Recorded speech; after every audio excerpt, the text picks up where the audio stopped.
ఢిల్లీలో ఓటమి పాలైనటువంటి ఆమ్ ఆద్మీ పార్టీ దాదాపు 15 సంవత్సరాల తర్వాత దెబ్బతింది, 13 ఏళ్ల తర్వాత.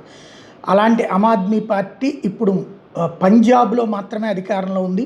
కేజ్రీవాల్ మొన్నటి అవినీతి కుంభకోణాల ఇంపాక్ట్ ఢిల్లీలో కనిపించింది. ప్రతిసారి పార్లమెంట్లో బీజేపీ గెలుస్తుంటుంది, కానీ అసెంబ్లీలో ఆమ్ ఆద్మీ పార్టీ విజయం సాధించింది ఢిల్లీ. అలాగే మున్సిపాలిటీలు, కార్పొరేషన్లో కూడా ఎప్పుడు బీజేపీ గెలుస్తుంటుంది. మొన్నటిసారి ఆమ్ ఆద్మీ పార్టీ విజయం సాధించింది. అట్లాంటి ఆమ్ ఆద్మీ పార్టీ పంజాబ్లో ఈ దఫా కోల్పోబోతోందా అంటే కాదు.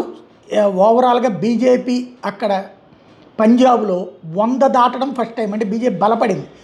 టోటల్గా స్థానిక సంస్థల ఎన్నికలు జరిగినాయి. ఇప్పుడు స్థానిక సంస్థల ఎన్నికల్లో లాస్ట్ ఇయర్తో పోల్చుకుంటే ఇప్పుడు ఒక పెద్ద చేంజ్ కనిపించింది. ఏంటయ్యా అంటే ఈ దఫా భారతీయ జనతా పార్టీకి సంబంధించినంత వరకు 145 స్థానాలు గెలుచుకుంది. అదేమో పెద్ద లెక్క కాదు. అంటే అంతకుముందు 20-30 మాత్రమే ఉన్నాయి. ఆమ్ ఆద్మీ పార్టీ 868 సీట్లు సాధిస్తే కాంగ్రెస్ పార్టీ 350, అకాలీదళ్ 174, 145 భారతీయ జనతా పార్టీకి వచ్చినటువంటిది. అంటే ఓవరాల్గా చూస్తే కాంగ్రెస్ పతనం కొనసాగుతోంది. ఆమ్ ఆద్మీ పార్టీ అయితే బలంగానే కంటిన్యూ అయ్యింది. అక్కడ కేజ్రీవాల్కి ఇక ఈ దఫా పంజాబ్ ముఖ్యమంత్రి తనే అంటాడేమో తెలియదు. అదే సందర్భంలో భారతీయ జనతా పార్టీకి సంబంధించి 145 స్థానాలు ఉండి అకాలీదళ్తో ఇదివరకు కలిపి పొత్తు సుదీర్ఘకాలం పాటు ఉంది అక్కడ.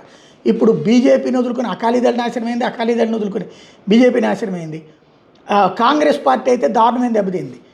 అకాలీదళ్ పోయిన తర్వాత అధికారంలోకి వచ్చిన కాంగ్రెస్ ఒక్క టర్మే ఉంది. ఇప్పుడు కాంగ్రెస్ 350 దగ్గర ఆగి ఆమ్ ఆద్మీ పార్టీ అన్నటువంటిది అక్కడ తేడా వచ్చి ఏది సీట్లు 868 నిలబెట్టుకుంది.